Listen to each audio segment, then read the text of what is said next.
mensaje es cambiando el enfoque, ¿sí? Cambiando el enfoque. Ageo tiene algo que decirle al pueblo de Israel en ese tiempo, va a animarlos a cambiar una prioridad que ellos tenían por ahí, va a animarlos a dirigir su vista de un lugar hacia otro. Él les va a decir, volteen 180 grados porque necesitamos cambiar el enfoque. Eso es lo que Ageo está tratando de decirle al pueblo, así se está introduciendo con su mensaje.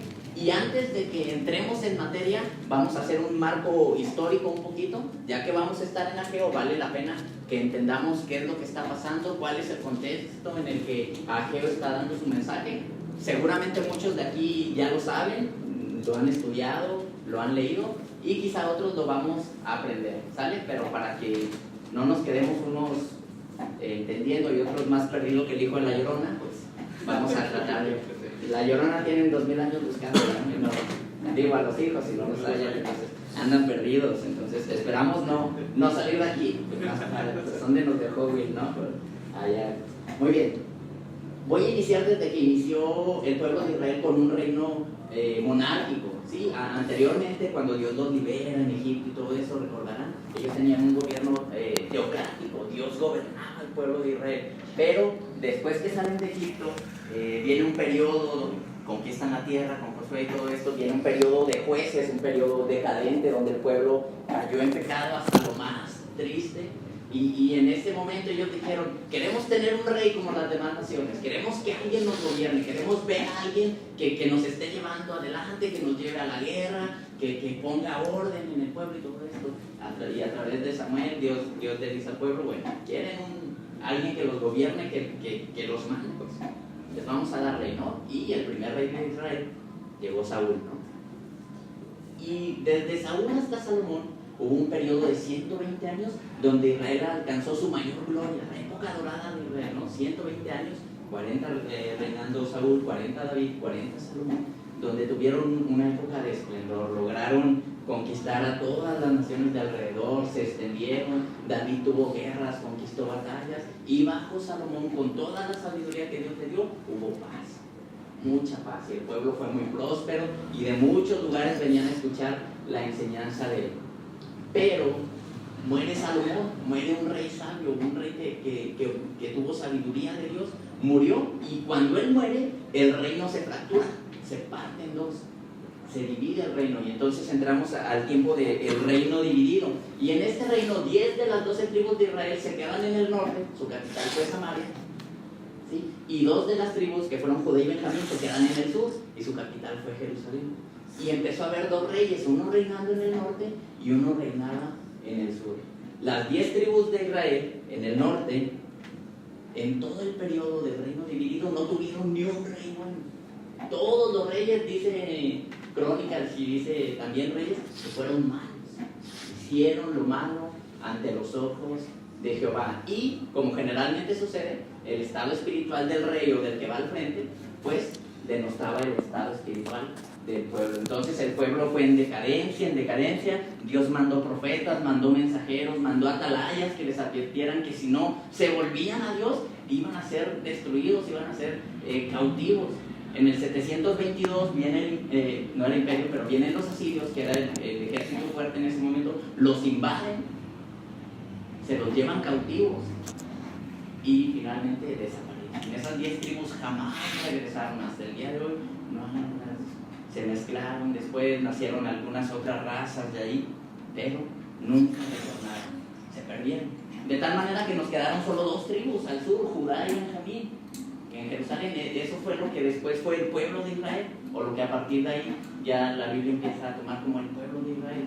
Pero en el pueblo de Israel, en el reino del sur, sí hubo reyes buenos, hubo algunos por ahí, pero también fueron en decadencia, decayendo, hasta que en el 605 viene Nabucodonosor, junto con Nabuzaradán, que era el capitán de la guardia del imperio babilónico, invaden la ciudad, destruyen el templo, en 3 asedios se llevan al pueblo de Israel cautivo a Babilonia. Y se van. 70 años tardaron cautivos allá. Por Jeremías, en sus profecías, sabemos que estaba determinado que iban a estar 70 años cautivos. 70 años siendo otra vez esclavos, estando otra vez fuera de Jerusalén, y la ciudad quedó desierta, desolada. El templo que había construido Salomón en años, en un abrir y cerrar de ojos, Nabuzaradán lo había hecho cenizas, quedó reducido a nada. La gloria de Israel, si de algo se jactaban los judíos, era de su templo. Cuando ellos hablaban del templo, hablaban de algo sublime. Salomón lo había construido de una manera que era 3 veces hermoso el templo. Sí, lo había construido de cantera, tallado. No embonaba una piedra perfectamente, se la llevaban lejos para no hacer ruido, la tallaban y la volvían a traer para probarla, y así hasta que la piedra lograba quedar. De tal manera que cuando quedó el templo construido lleno de piedra, tallada, cantera, bonita, se veía, no había ni una fisura en él. Y luego se le ocurrió forrarlo de madera fina, de acacia, de cedro, lo tapizó. Y cuando tú lo veías en su segundo terminado, era un templo cubierto de madera. ¿Puedes imaginar eso? ¿Has visto construcciones de madera? Entonces, y el olor. Y después lo tapizó de oro y lo llenó de joyas y hizo vasos, hizo cosas increíbles. El templo era una riqueza bárbara. Entonces, cuando tú veías el templo, cuando ellos pensaban en su templo, decían, tenemos un templo sublime. Pero finalmente, después de eso, la gloria de Dios llenó el templo. La esencia máxima de Dios habitaba ahí, en el lugar santísimo. Entonces, no solo tenían un templo hermoso, tenían a un Dios todopoderoso habitando en medio de ellos. Y había levitas, y había cantores, y tenían vestiduras especiales, y había sacrificios 3 veces al día, y la gente podía ir ahí y llevaba sus ofrendas de paz, sus ofrendas de perdón, sus ofrendas de gratitud, y era todo algo increíble el sistema de sacrificios que en el Levítico Dios les había establecido. El templo funcionaba de una manera increíble. ¿Tú te imaginas eso, pudiendo llegar al templo, dejándole al sacerdote tu ofrenda, y el sacerdote la llevaba ante el propiciatorio, vertía la sangre, tus pecados se expiaban? Una vez al año entraba el sacerdote a la presencia de Dios. Tenían la presencia de Dios en medio de ellos. Pero a causa del pecado, en Ezequiel 8, la gloria de Dios abandona el templo y se va. No más, no voy a habitar entre ellos. Y es así como el ejército babilónico puede entrar. Porque si la gloria de Dios no hubiera abandonado el templo, la santidad de Dios hubiera matado a cualquiera que hubiera invadido ahí. Pero la abandonó, quedó vacío, un templo hermoso, pero sin Dios. Y era vulnerable. Y lo destruyeron. Se va el pueblo cautivo. Y después de 70 años, así como se fueron en 3 asedios, regresaron en 3 retornos. Uno bajo Zorobabel, otro bajo Esdras y el último bajo Nehemías. Regresan. Y regresan con el firme propósito, ya estamos un poquito empapados por las predicaciones de Matías en Esdras. Regresan y tenían el propósito de reconstruir el templo y los muros de Jerusalén, ¿no?, que habían sido levantados, porque todo devastó Babilonia 70 años atrás. Regresan y vienen a reconstruir el templo. Y sabemos también que cuando ellos llegaron muy animados, empezaron a construir y empezaron a poner piedra sobre piedra y echaron los cimientos y todo esto, y de pronto los vecinos que tenían al lado por ahí, que no estaban muy de acuerdo, los intimidaron y cesó la obra. 16 años. 16 años pasaron desde ese momento hasta que Ageo aparece. Ageo fue alguien emergente, era alguien que tenía que aparecer porque el pueblo estaba enfocado totalmente en otra cosa. Y una vez que ya no estamos tan perdidos en el tiempo, en el espacio, en dónde está Ageo, por ahí entre el siglo IV y V, ahora sí, aparece la profecía de Ageo. Y básicamente vamos a ver hoy 3 cosas, 3 puntos. Vamos a tomar como referencia a los personajes que aparecen. Número 1, el pueblo de Israel. Vamos a ver cuál era su razonamiento en ese momento, qué estaban haciendo. 16 años que habían sido llamados a reconstruir y no lo habían logrado hacer.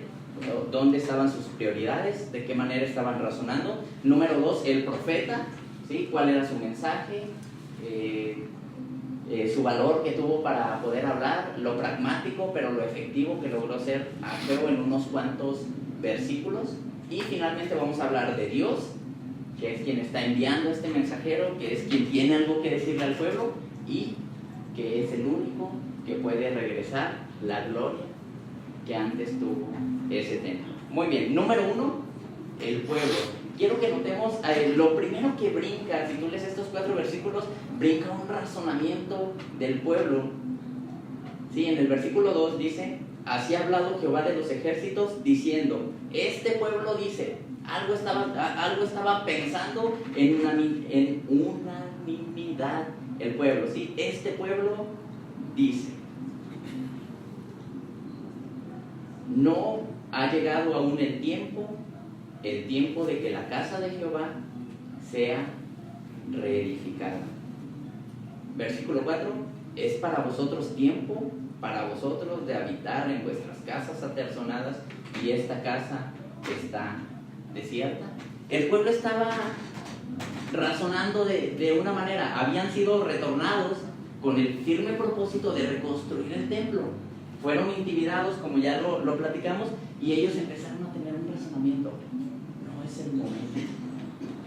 No es tiempo de que la casa de Dios la levantemos toda. Mira, regresamos y se nos presentaron estos contratiempos, nos intimidaron, nos cayó Hacienda por allí, ¿no? Hubo sobornos, ya nos hablaron de todo, hubo todo. Entonces, no es tiempo. Eso nos manifiesta que no es tiempo. Pero el razonamiento es un razonamiento absurdo. Es un razonamiento a todas luces errado, y es algo con lo que muchas veces nosotros batallamos, ¿no? ¿Cómo saber los tiempos de Dios?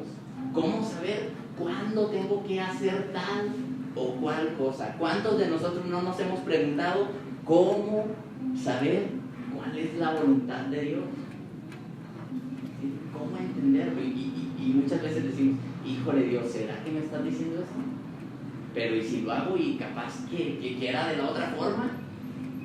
Y no sabemos cómo atacar esa parte, es decir, cómo estar seguro que estoy haciendo la voluntad de Dios. Bueno, les tengo una noticia. Yo no voy a responder esa pregunta hoy, ¿verdad? Ahí luego se acercan con el. Pero lo que sí les voy a decir es algo. Me encanta eso de que se nos cerró. Les voy a decir algo. Aquí no era necesario. No era necesario hacerse esa pregunta. Simplemente era la voluntad de Dios. Es como si tú te levantas y dices, ¿será que hoy tengo que ir a trabajar? Pues tienes que ir a trabajar. Bueno, mañana no, porque es puente, ¿no? Pero el martes, si tú te levantas y dices, híjole, ¿será que yo debo de ir a trabajar? Debes ir a trabajar. Ese es el razonamiento. Esa es la idea. ¿Será que yo debo ser el proveedor de mi casa? ¿Será que no? Mejor voy a esperar que me llueva maná del cielo. No, la voluntad de Dios es muy clara. Tú tienes que ser el proveedor de tu casa. ¿Sí? Ese es el punto. El pueblo de Israel estaba diciendo, ¿será que es tiempo de reconstruir el templo? El punto era, claro que es tiempo. Mira, déjame decirte algo. Es como si hoy el razonamiento del pueblo de Israel es como si tú como cristiano hoy dijeras, ¿será que es tiempo de que yo empiece a leer mi Biblia? No, me voy a esperar hasta enero. Hacer mi propósito de año nuevo va a ser empezar a leer la Biblia. ¿Tú te imaginas un cristiano así? No, voy a perder 30 días de diciembre y lo que resta de noviembre, porque a lo mejor no es la voluntad de Dios que yo empiece a leer todavía la Biblia, ¿sí? Porque qué tal que pues leo por ahí en alguna de las cartas de Pablo que tengo que imitar a Cristo, y pues yo como que tengo ganas de empezar a imitar pues hasta enero, porque vienen las fiestas y todo eso, entonces pues yo tengo como que aquí, ¿sí me explico? Pues claro que es la voluntad de Dios que empieces a leer tu Biblia cuando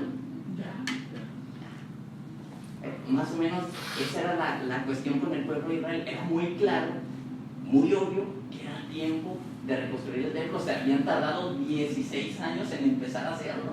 Habían perdido 16 años en preguntarse o en engañarse diciendo, no es el tiempo de reconstruir el templo. Otra vez es como si dijéramos, ¿será que yo debo empezar a ir a la iglesia los domingos? Pues sí, pero en 16 años. ¿Qué te parece? Fíjate bien, en el templo, como dijimos, se ofrecían los sacrificios, las ofrendas de todos los tipos. En el templo estaba el sacerdote era el encargado de llevar la voz del pueblo ante Dios, al revés del profeta. En este caso creo que era el encargado de llevar la voz de Dios ante el pueblo, ¿sí? El profeta comunicaba la voluntad de Dios para el pueblo y el sacerdote comunicaba no la voluntad del pueblo, pero sí la necesidad del pueblo delante de Dios. Si no había templo, ¿dónde habían adorado? ¿A dónde habían ellos ido a escuchar la palabra de Dios? ¿Dónde habían hecho sus sacrificios diciéndole: Dios, perdónanos porque hemos fallado, hemos errado? Tú te puedes imaginar 16 años, y súmale los que estuvieron en el cautiverio, 16 años sin estar en presencia de Dios. 16 años donde el pueblo no adoró, donde el pueblo no llegó ante Dios y dijo: mira, Dios, de lo que me bendeciste, esto es mi ofrenda de gratitud, estas son mis primicias. Puedes pensar, 16 años así, 16 años sin tener la presencia de Dios en su vida, y eran el pueblo de Dios. De hecho, si notas, cuando Dios se dirige a ellos, dice: este pueblo dice. Dios no dice mi pueblo, como lo dicen. Dios decía: no, este no es el pueblo que yo quiero. Este pueblo no está ni cerca de estar en el propósito que yo quiero que esté. Y dice: no es mi pueblo, es este pueblo que no adora, que no reconstruye el templo para que yo esté otra vez ahí, que se ha olvidado de este pueblo. 16 años así. ¿Cuántos crees que habían muerto? Seguro había muerto gente ahí que regresó de Babilonia con el propósito de reedificar. ¿Y qué crees? Murieron sin cumplir el propósito de Dios. Murieron sin lograr poner piedra sobre piedra otra vez. Murieron sin ver cumplido el propósito de Dios en sus vidas. ¿Tú te imaginas que alguien muera sin cumplir el propósito de Dios que tiene aquí en la tierra para su vida? Entonces, en vano vivió, en vano vivió. ¿Te imaginas vivir una vida en vano? Que tú llegues al final del tiempo y digas: en vano he vivido todo este tiempo, no tengo propósito, como el libro de Eclesiastés, vanidad de vanidad. Viví sin un propósito en mi vida. ¿Te imaginas porque hubo algunos que se fueron cautivos los 70 años y regresaron? ¿Sí? Muchos nacieron allá y cuando regresaron, pues conocían los orígenes de su pueblo por primera vez, pero los que se fueron, estuvieron 70 años allá y regresaron y murieron sin ver el templo construido otra vez. Es triste que eso pueda pasar con alguien. Es triste que alguien muera sin ver el propósito de Dios en su vida cumplido. Y quizá aquí es buen punto para decir: bueno, ¿cuál es el propósito de Dios para mi vida? ¿Qué Dios quiere conmigo? Porque yo estoy aquí. ¿Para qué Dios me trajo aquí a una iglesia? ¿Será que Dios quiere que yo haga lo mismo que quería que hiciera el pueblo? Que yo construya, que yo edifique, que yo levante. Pedro dice que somos piedras vivas. Yo soy una piedra de un templo espiritual ahora. Lo vamos a aterrizar un poquito más adelante. Pero vean, no se quedaba solo ahí el razonamiento del pueblo. No se quedaba solo en el versículo 2 donde decían: no es tiempo que yo reconstruya el templo. Así, no es tiempo que yo como cristiano lea mi Biblia, que yo como cristiano ore, pues lo voy a hacer hasta enero, ¿sale? Sino que había sucedido algo más. Versículo 4, hay una pregunta ahí retórica. Dios dijo: no es tiempo para reconstruir el templo, pero entonces ¿para qué si era tiempo? Versículo 4, es para vosotros tiempo, para vosotros de habitar en vuestras casas aterzonadas, y esta casa está desierta. Qué enfoque tan errado y tan contrario a la voluntad de Dios tenían ellos. Ellos dijeron: pues como no es tiempo de reedificar, como nos engañamos pensando que no es tiempo de levantar la casa de Dios, hay algo para lo que sí es tiempo, y es para hacer mi casa, para adornarla, para levantarla y para que yo viva muy a gusto ahí, para que pueda habitar en ella. Y esto es tener una prioridad equivocada, es dar el segundo paso antes de dar el primero. Si tú das el segundo paso antes de dar el primero, tu paso va a ser en falso, porque te brincaste algo muy importante, el primer paso. Y eso estaba haciendo el pueblo de Israel. Iba allá adelante y se estaba olvidando de las bases, de lo principal. Cuando tú te mudas, a nosotros nos pasó muy recientemente, a mi esposa y a mí, nos mudamos desde aquí para acá y pensábamos en un montón de cosas, hubo muchos cambios, pero lo que más nos preocupaba, y Dios sabe que no es vanagloria, lo que más nos quitaba el sueño era encontrar una iglesia. Y anduvimos vagando buscando iglesias por muchos puntos de Guadalajara hasta que llegamos aquí y Dios nos afirmó y nos mostró que teníamos que quedarnos aquí. Pero era muy importante para nosotros poder encontrar una iglesia donde nuestra vida pudiera seguir siendo alimentada, nuestra vida espiritual. Entonces, eso es tener prioridades. Cuando te mudas, tú dices, híjole, voy a rentar. Yo estaba en de Puerta de Hierro y iba a entrar y pues terminé Bella Fontana Diamante presentando, ¿sí? Y llegué y planté mi bandera y dije, menosprecié dos ¿ves? ¿Has visto cuando alguien logra una hazaña que escala el Everest? Llega y pone su bandera y dice, yo fui el primero.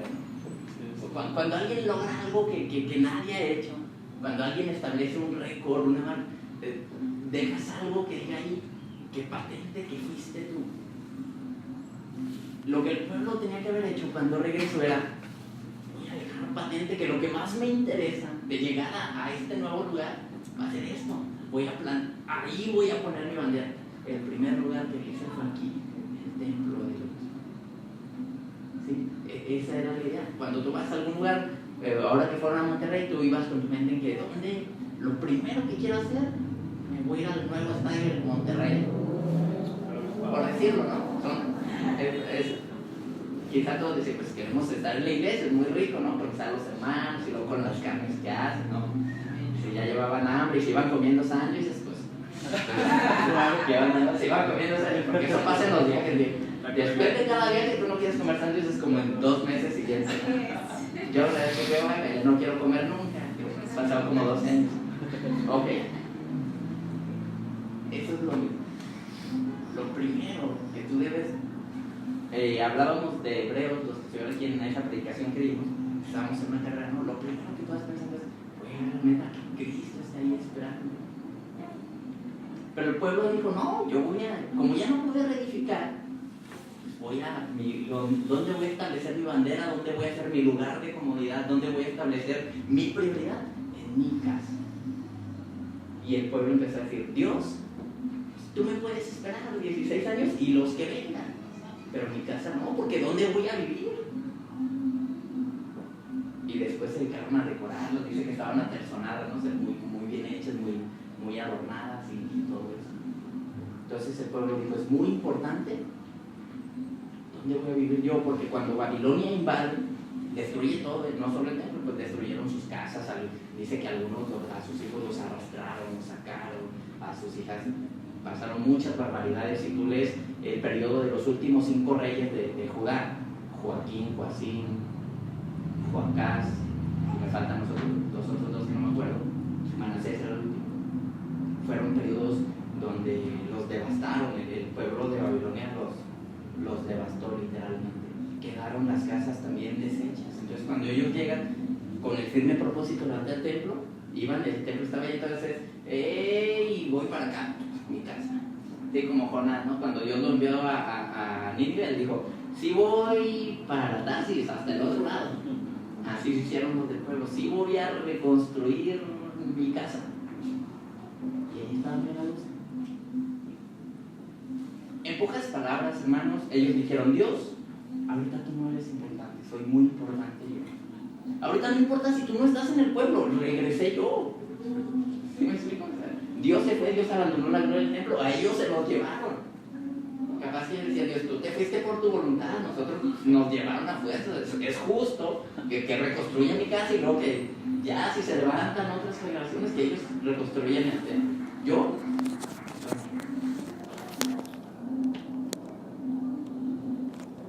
es un enfoque muy desviado de la voluntad de Dios y es obvio a todas. Juan el Bautista decía, es necesario que él crezca y que yo me funcione. Qué importante es que Dios esté creciendo en nuestras vidas. Qué importante es que yo tenga un lugar donde adorar.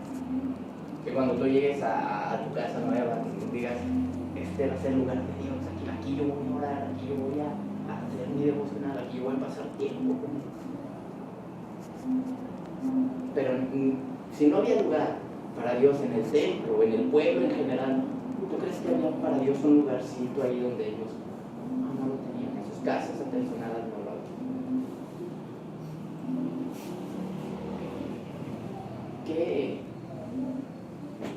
¿Qué prioridades hay en nuestra vida hoy? Estamos como este pueblo diciendo, no es tiempo de que yo me comprometa con Dios. Pues sí, la iglesia queremos, bueno, ya faltamos a ella, queremos que esté más grande y edificarla y vamos a traer más gente y luego ya no vamos a caber. No hay que traer gente porque si ya no cabemos, luego Matías nos va a poner a hacer otro más grande. Pues. Sí, vemos la idea. Entonces, esa es la situación del pueblo. Un pueblo que está diciendo, no es tiempo para Dios, es tiempo para nosotros. Qué curioso que es lo que el mundo nos vende hoy, ¿no? El mundo nos hace ver que lo más importante de todo en esta vida soy yo, y después yo, y luego otra vez yo, y segunda ronda. Sí. Por eso nuestro mundo es así, porque hemos creído que nosotros somos lo más importante. Hace días platicaba con una persona y yo le decía que el propósito para el que habíamos sido creados era para glorificar a Dios. Y él me dijo, ¿en serio ese es tu propósito en la vida? Pero todo lo que el mundo está haciendo hoy es todo para no glorificar a Dios. Y eso estaba haciendo el pueblo de Israel en este momento. Muy bien, segundo punto, el profeta. ¿Qué podemos decir de Ageo? ¿Qué podemos saber de Ageo? Sabemos muy poco de él. Sabemos que su nombre significa fiesta, festivo. Eso significa el nombre de Ageo. A lo mejor nació por ahí en algunos de los días. Los judíos eran buenos para la fiesta, duraban 7 días unas y luego se aventaban otros tantos y tenían como 7 fiestas al año. Entonces, pues seguro que había nacido en un día de fiesta y se llamaba Ageo, entonces que significa festivo, día de fiesta, algo así. Y no sabemos mucho de él, a diferencia de otros profetas. De él no se nos dice muchas cosas. Lo único que sabemos de él es muy bien el tiempo en el que vivió. Podemos saberlo con fechas, con días, porque es muy fácil de fechar cada profecía que Ageo dio. Pero más allá de él no sabemos de eso.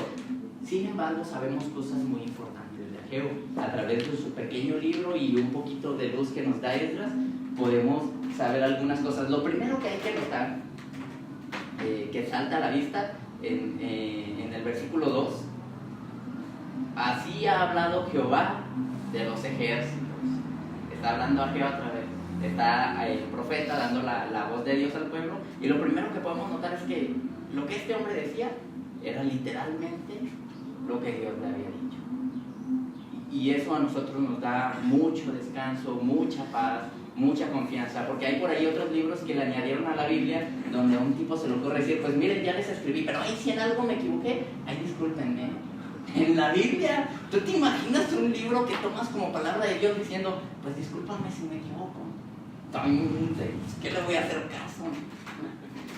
Pero Ageo dice, esto es lo que ha dicho Dios, y si lo dice Dios, es muy importante. Entonces, lo primero que vemos es un mensajero fiel, un profeta fidedigno. Lo que él te va a decir es de Dios. Y eso es bien importante, escuchar a alguien que tú sabes que lo que te va a decir es de Dios.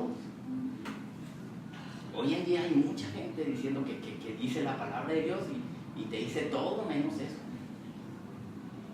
Y multitudes ahí atrás, ¿no? Porque es bien seductor lo que dicen. Y lo disfrazan así bien bonito y dicen que tu vida va a cambiar.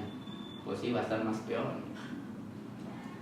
Entonces, lo primero que Ageo tiene que decir es eso. Lo segundo que podemos notar de Ageo es que era un hombre muy pragmático, muy tan pragmático que nomás escribió 2 capítulos. Dijo, ahí está el mensaje, listo. No les voy a echar 60 y tantos como Isaías. En 2 capítulos dijo lo que tenía que decir. Era un hombre de muy pocas palabras, era un hombre también que no era muy dulce. Si tú lees el libro de Ageo, no es un libro que digas, híjole, este libro me enamoró, me cautivó, tiene una poesía, un lenguaje no, es muy práctico. Si pudiéramos compararlo con un libro del Nuevo Testamento, sería Santiago. Eran hombres que iban hacia la acción, hacia lo que se tiene que hacer. No andaban con medias tintas, no decían cosas dulces, no ¿tendría esposa Ageo? Porque pues así como la enamoró a las mujeres les gusta que les digan un montón de cosas, ¿y tú crees? Ageo así como hablaba, pues no. Bueno, ahí te va. ¿Tú has tenido un reloj despertador? No de los que ahora hay, porque los relojes despertadores de ahora ya le pones así que suene sonido de lluvia, ¿no? Y te despiertas así con la brisita y luego una música lenta y a la vez suave y te despiertas bien bonito, ¿no? Pero te tocó tener un despertador de esos que tenía la gente de antes, así esos redonditos y que sonaban y que tú te despertabas todo alterado con ese ruido, lo agarrabas y lo aventabas hasta el otro lado y no se callaba, porque eran bien buenos, tan buenos que ya no los hacen y todavía hay, ¿no? Y te levantabas y no hay y luego, más si le quebrabas la llavecita, pues ya no dejaba de sonar y al último ya se callaba. ¿Has tenido un despertador así? Pues ese era Ageo. Ageo era como un despertador de esos tremendos que no te van a despertar de una manera suave. El mensaje de Ageo es capaz de sacudirte de los pies a la cabeza en unas cuantas palabras. Así son los mensajes de Dios. Pueden sacudirte. Y fíjate, algo más que podemos notar de Ageo, Esdras nos habla, y sabemos por Esdras, que era contemporáneo de Zacarías, el profeta que escribió el siguiente libro. Ageo y Zacarías quizás hasta eran amigos, porque trabajaron hombro a hombro reconstruyendo, si lees Esdras.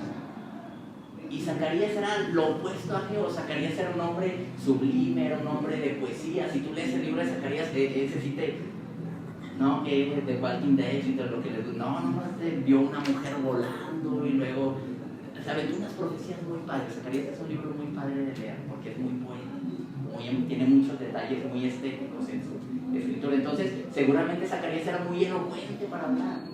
Y Ageo, como ya lo habían hecho algunos otros, pudo haberle dicho a Dios, si yo les digo así como hablo, de frío, de pragmático, como yo, pues, igual si me van a escuchar, ¿por qué no mandas a Zacarías? Pues sí van a hacer caso. Seguro que él sí los convence. Mejor para echar rollo. Pero no. Ageo es un claro ejemplo de que cuando Dios nos llama, podemos ser efectivos con todas nuestras limitaciones del mundo. Finalmente, lo importante es que el llamado de Dios es bueno. Si tú dices, híjole, yo sé que Dios nos ha mandado a hablarle a la gente,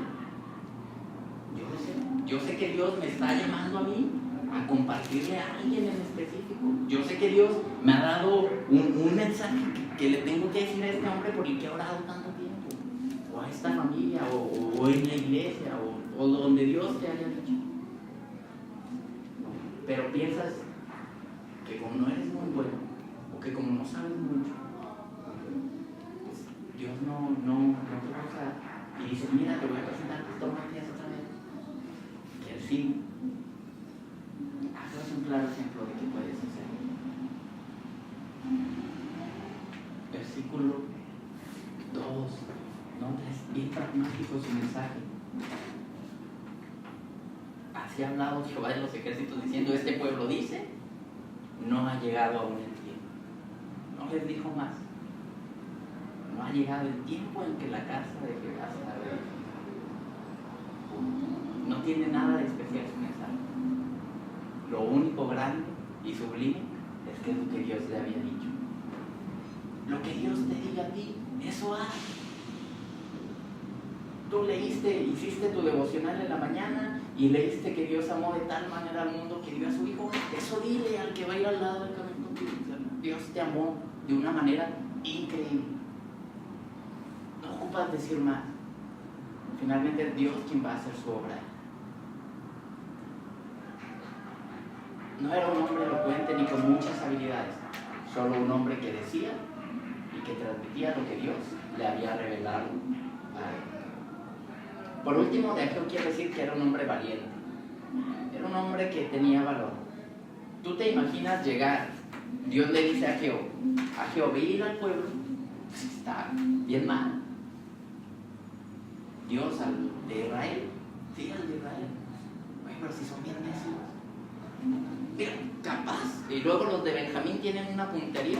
Dice la Biblia que no le fallaban ni a un pelo con la otra. Si me agarran a pedrada, seguro me atinan. No me estás mandando a predicarle a los griegos, que a ellos los conquistas con las palabras, ¿no? Ellos decían, a mí no me demuestran nada, a mí hablan. Les gustaba que les hablara muy bonito. No, me estás mandando al pueblo de Israel, es un pueblo necio, es un pueblo, ya perdió a no sé cuántos profetas, ya los tuviste que mandar a un cautiverio, porque nomás no entendían. Los trajiste de regreso en tu misericordia y durante 16 años se han olvidado de ti y han pensado en ellos y otra vez en ellos y de vuelta en ellos. ¿Y tú me estás pidiendo que yo vaya y les diga? Sí. Y Zaqueo también, digo, ¿qué me va a pasar? No sé.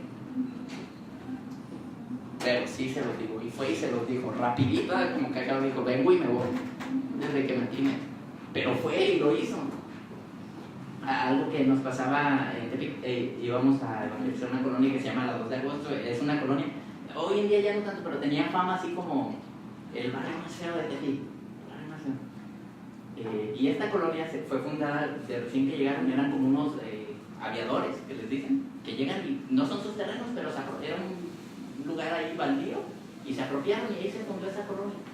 Entonces, de cierta manera, la reputación de la gente que estaba ahí no era muy buena.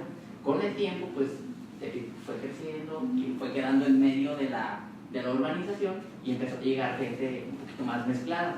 Entonces, cuando íbamos a evangelizar, te encontrabas casas muy bonitas y casas no tan bonitas, y así como variados, ¿sí? Entonces nosotros llegábamos y decíamos, no, como que en esa casa no van a recibir a Cristo. Y nos brincábamos al lado otra vez y emitíamos un juicio sobre eso.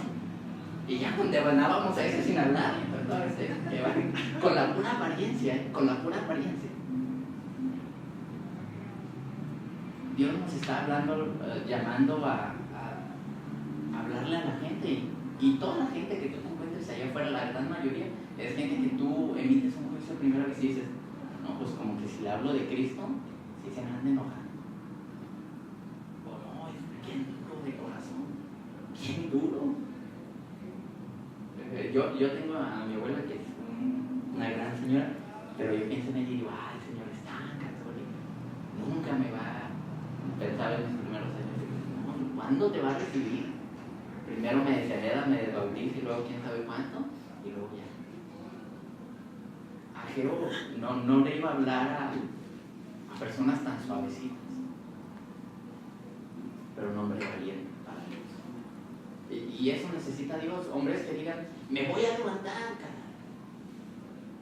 Yo lo voy a hacer. No voy a tener miedo. Digo, finalmente en el mundo, después de cada fiesta, yo era de los que me agarraba con todo. ¿Qué me puede pasar? ¿Por qué para Dios no? Si yo era el que iba al frente antes, para cosas que no tenían sentido. Porque yo era el alma de la fiesta, podrás pensarlo, yo organizaba y las fiestas eran en mi casa y yo jalaba todo. Y resulta que para Dios no puedo hacer eso. No puedo organizar, no puedo decir sí que sea aquí en mi casa, no puedo. Si yo voy a invitar, antes para el baile, yo pongo mi camioneta, súbale la bocina y vas tú, ¿no? Cuando fiesta, el próximo sábado, domicilio. ¿Qué me cuesta? Ahora le voy a poner la bocina a mi camioneta y bueno, culto a tal hora y te van a hablar de Dios. ¿Sí me explico? Algo. Era un hombre valiente. Y en tercer lugar, Dios. La tercera persona que aparece aquí, el tercer personaje, es Dios. Es increíble Dios.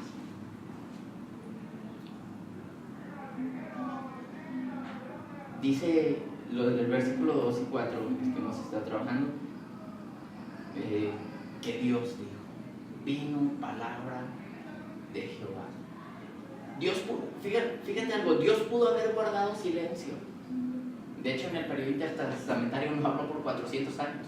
Y fue un tiempo oscuro, frío, donde de Dios hablar de muchas formas, porque en el Antiguo Testamento, como sabemos, Dios hablaba a través de ángeles, visiones, sueños, profetas, urim y tumim. Hablaba de un montón de formas, ¿no? Audiblemente también, cara a cara, ¿te acuerdas? Dios dijo, les he hablado a mucha gente de muchas maneras, pero a Moisés, con él voy a hablar cara a cara. Moisés era un chiqueado de hablar de muchas formas. En el periodo testamentario Dios no habló nada, guardó silencio. y el mundo estuvo en oscuridad, hasta que la luz, dice Juan, aquella luz verdadera vino al mundo y se iluminó otra vez, y la gloria de Dios estuvo en la tierra. Dios pudo haber hecho eso en Ageo. Dios pudo haber dicho, este pueblo ya le hablé de un montón de maneras, ya hasta me lo llevé contigo y no quiere entender. Lo voy a dejar a su suerte. No le voy a decir nada. Te ha tocado, no sé si tú tienes hermanos, pero si alguna vez te tocó que se pelearon y algo y llegaba tu mamá y se lo sonaban los dos y luego investigabas, ¿no? Luego quién tiene la culpa, pero por lo pronto ya me lo soné. Así pudo ser Dios. Voy a mandar mi juicio sobre ella. Luego investigo si tenían. Voy a guardar silencio. Porque no avisaban las mamás. Llegaban y luego ya. Dios puede haber dicho, ni se imaginan lo que les espera. Los voy a devastar. Y no les voy a avisar. Pero vemos un Dios bueno. Un Dios que les dijo, esa no es mi voluntad. Mi voluntad quiero que esté acá. Esto es lo que quiero que hagan. Y les mandó a Ageo y a Zacarías y a Esdras y a Nehemías y les dijo, esto es lo que vamos a hacer. Y aun cuando el pueblo por 16 años no quiso escuchar, Dios seguía hablando y seguía diciéndoles, no está bien. Vemos la misericordia. En el mensaje de Ageo vemos la misericordia de Dios, esperando. 16 años y él aún esperando que el pueblo reconstruyera la casa de Dios. La Biblia dice que por su misericordia no hemos sido consumidos. Y Él está esperando todavía a que nosotros cambiemos de enfoque y volteemos hacia Él. Es un Dios de misericordia. Es un Dios de gracia. ¿Sabes qué vemos aquí? Uno de los atributos más grandes y que me encantan de Dios, vemos su fidelidad. En Timoteo la Biblia está hablando y dice, si tú haces esto, vas a hacer esto. Y hay una contraparte ahí en Timoteo. Pero cuando habla de la fidelidad de Dios, dice Timoteo, si nosotros fuéramos infieles, Él permanece fiel. Aún con la infidelidad del pueblo, no los abandonó. Aún que el pueblo dijo, no es tiempo, Dios estaba ahí esperando. ¿Te ha tocado esperar mucho tiempo algo? ¿Que has estado ahí? ¿Tienes una cita? Y pues, como mexicano seguro que te ha tocado porque somos impuntuales.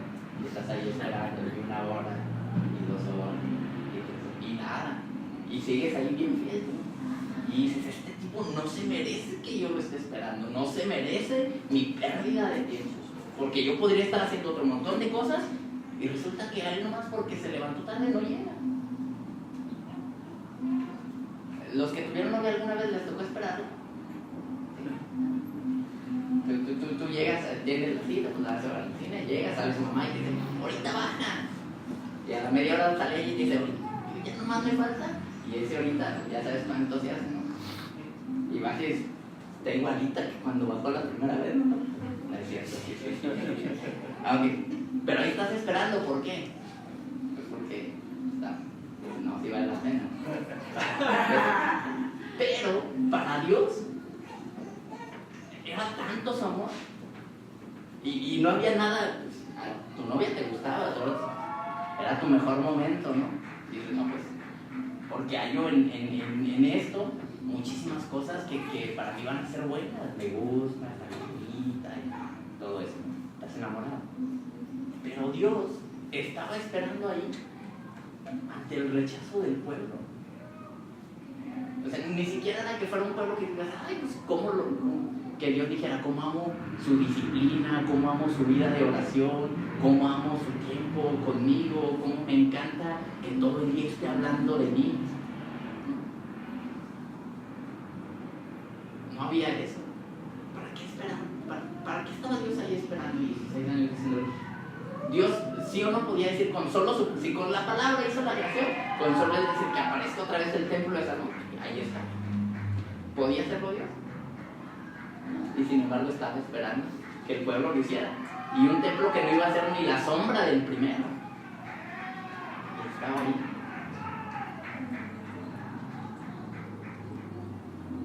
Sí, volviendo al ejemplo de las personas enamoradas, están todo el día, quieren estar contigo.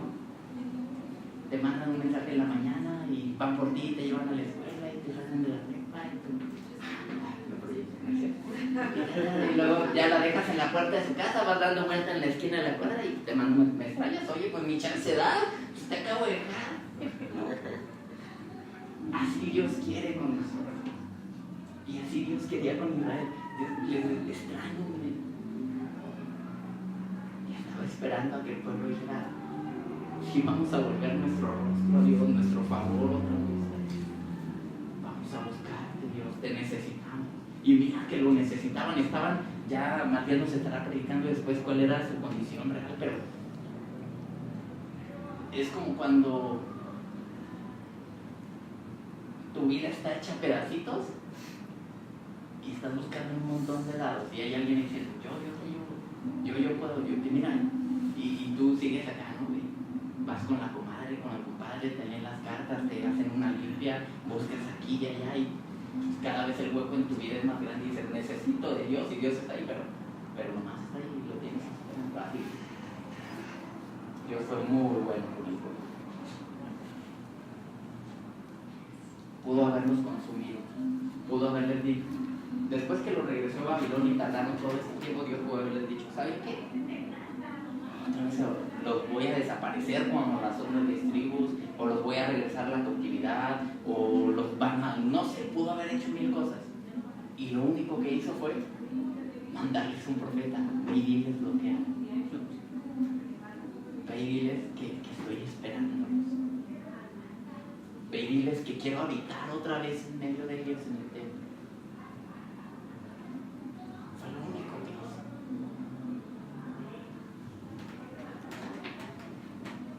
De los primeros dos casos, tanto del pueblo como del profeta, nosotros formamos parte. Nosotros, en este tiempo, en nuestro tiempo actual, somos el pueblo de Dios. Somos la iglesia de Dios. En el Antiguo Testamento Israel fue su pueblo, lo escogió, lo llevó, lo hizo grandes hazañas con ellos. En el Nuevo Testamento Cristo nos compró a precio de sangre y nos hizo su pueblo, su iglesia, su novia. Somos nosotros. Y está Dios ahora con la Biblia dejándonos no un profeta, todos los profetas, no un libro, 66 libros, no una palabra, muchas palabras en la Biblia. Que tú y yo tengamos nuestra Biblia, que es la palabra de Dios, en nuestras manos, nos habla de la misericordia de Dios. Así como el mensaje de Ageo habla de que Dios es bueno, la Biblia, para que nosotros encontremos la voluntad de Dios en la Biblia, porque Él pudo dejarnos a ciegas. Si no tuviéramos la Biblia, no sabríamos qué hacer en nuestras vidas, no sabríamos qué Dios quiere de nosotros, pero la tenemos. Tenemos un mensaje de Dios aquí, para el pueblo, para la iglesia. Dios está claramente a través de Ageo en este momento diciéndonos: este es mi mensaje. Edifiquen. Ese es el mensaje simple, ¿no? Construye, vuelve a levantar. Si tú ya tienes tiempo en la vida cristiana y de alguna manera vas saliendo de esa parte donde dices: híjole Dios, o me alejé, o me olvidé, o pasó un cautiverio en mi vida, un desierto, un tiempo de silencio, Dios quiere que ahora seas una piedra viva, que seas parte de un edificio. Somos el pueblo de Dios, no es que tú eres un pueblo y yo soy otro pueblo, no, somos un pueblo. Y como un pueblo debe funcionar como tal, como uno solo. Dice la Biblia que cuando empezaron a construir, eran como uno solo.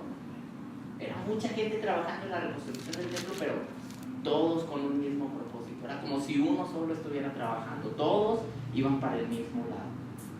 Y eso Dios quiere hoy de nosotros, que todos vayamos para el mismo lugar, que abracemos una visión juntos y digamos: todos vamos a participar en que nuestra iglesia esté edificada para Dios. Tú te has acercado, yo he escuchado mucha gente que llega y le dice a otra: ¿sabes qué? Tu vida me edifica, es de edificación tu vida. Y lo que quieres decir es: me bendice. Quizás, yo no sé de dónde surgió esa tradición en el cristianismo de decir, es bien edificante este hermano, pero usamos mucho esa palabra.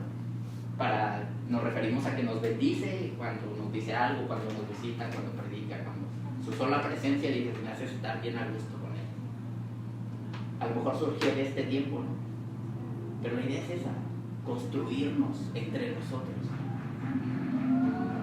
Destruir es bien fácil. Salomón construyó en 7 años el templo, Nabucodonosor lo destruyó en un abrir y cerrar de ojos. Construir lleva mucho trabajo y esfuerzo. Destruir, muy fácil. Las palabras destruyen, las actitudes, pero construir, tú puedes llevar toda una vida de construcción y en un segundo, si tomamos otra vez el ejemplo, tú puedes hacer muchos méritos porque te gusta esa muchacha o te gustaba tu esposa y hacías un montón de cosas, la regabas en algo y te dejaba de hablar. Y mira que dejen de hablar y es algo está sucediendo. Construir. Necesitamos construir entre nosotros. Si no nos edificamos aquí nosotros mismos, entonces no estaremos listos para que más gente llegue. Lo que David decía en el tiempo de testimonio, es que fuimos y yo ya sabía cómo nos iban a recibir. Porque hay edificación. Pero es necesario que la gente que llegue aquí sienta exactamente lo mismo. Que llegué ahí y me trataron como si me conocieran, ni mi familia. Pero si eso no sucede entre nosotros mismos, si yo no edifico a mi hermano que ya está aquí, entonces no estaremos listos para que más gente llegue. Edifiquémonos unos a otros. Que cada piedra que somos nosotros ensamblemos perfectamente. Y esto solo lo logra estando en el amor de Dios, estando en su voluntad y queriendo hacerlo. Queriendo decir, yo sí quiero ser parte de eso. La oración más grande, más larga que Jesús hizo fue por eso. Padre, que sean uno. Juan 17. Como tú y yo somos uno. Dios quiere que seamos como uno solo, que empujemos para el mismo lado, que tengamos una visión y la llevemos todos a cabo. Y podemos decir, pues, que Matías haga todo. Parece que no se cansa, ¿no? Yo sé que un día está a las 2 de la mañana con alguien y luego a las 2 está en mi casa y digo, pues yo me voy a desvelar una noche, pero él se desvela todas. Pero no se cansa, Matías. Que haga todo. Hay que ayudarle. Y no es que le vayamos a echar la mano, no. Es que estamos llamados a hacerlo. No hacerlo sería decirle a Dios, no estoy escuchando tu voz aquí. Y si la estoy escuchando, estoy como el pueblo, digo que no es momento, hasta enero. Necesitamos ser parte. Todos hemos sido llamados a trabajar. Por eso, la Biblia dice que somos un cuerpo, no eres una parte. Digo, no es que no formes parte, eres algo del cuerpo. Mano, pie, cabeza, no sé. Cabeza no, la cabeza es Cristo. Pero eres una parte de este cuerpo de Dios. Y tienes una función como tal. Yo no conozco ni una parte del cuerpo que no tenga una función. Todos tienen una función. Tú la tienes aquí, que es parte de la familia. Hablando del segundo punto de Ageo, también somos parte de eso. Somos el pueblo de Dios, pero también somos los mensajeros de Dios. Somos los mensajeros de Dios. Hoy en día ya no existe este don como tal de la profecía. Corintios 13 nos habla de que fue un don que fue cesando en el año 100 con Juan, el último gran profeta que escribió el Apocalipsis. Se acabó la profecía. Ya hoy en día Hebreos nos dice que Dios ha hablado a través de su Hijo, a través de su revelación, de su palabra. Entonces, ya no es que vayamos a ser como Ageo, no voy a llegar y voy a estar, Dios me reveló para ti que me des las llaves de tu carro. No sucede. Pero en el sentido de que tenemos el mensaje de Dios, la voluntad de Dios para el mundo en este caso, y también dentro de la misma iglesia, somos los profetas de Dios ahora. Somos esos encargados de transmitir la voluntad de Dios, la verdad de Dios, a los que no la tienen. Ahora somos profetas. ¿Quién más tiene la verdad? Nada más los hijos de Dios, nada más los que estamos, los que somos hijos de Dios y estudiamos la Biblia y somos ese pueblo de Dios, somos los que tenemos esa verdad. Pero no nos la dio Dios solo para nosotros, nos la dio para compartirla, la comisión que Cristo dejó: enseñar, ir y enseñar todas las cosas. Entonces somos el pueblo que necesitamos estar en la voluntad de Dios, que necesitamos construir, que necesitamos edificarnos, y somos los mensajeros que necesitamos llamar a otros y decir: hey, tú puedes ser parte de este pueblo, parte de este templo, parte de esta edificación. Y finalmente, ambos, tanto el profeta como el pueblo, tienen a un Dios bueno, que está esperando que el pueblo se ponga a trabajar y que esté esperando que sus mensajeros se pongan a decir sus buenas noticias, que Él es bueno, que Él tiene todo el tiempo esperando a que el mundo venga hacia Él. La misión o el reto es muy claro.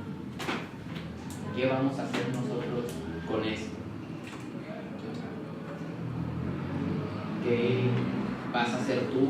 ¿Qué voy a hacer yo para decir: Dios, sí soy el mensajero, sí soy el pueblo, y sí voy a ser digno de ti? Ya veremos en los siguientes mensajes qué efecto tuvo el mensaje de Ageo. Aquí hasta el versículo 4 nos quedamos hasta donde el profeta está diciéndoles: esto dice Dios, ¿qué van a hacer ustedes? Entonces, ¿qué nos llevamos el día de hoy? El mensaje de Dios, que Dios quiere que cambiemos de enfoque, que Dios quiere que volteemos hacia Él y que nos pongamos en obra. La pregunta es: ¿lo vamos a hacer? Vamos a ver en los siguientes mensajes si el pueblo lo hizo, si no lo hizo, qué fue lo que pasó, y esperemos que sigamos siendo pues bendecidos a través del libro de Ageo. Te voy a pedir que cierres tus ojos.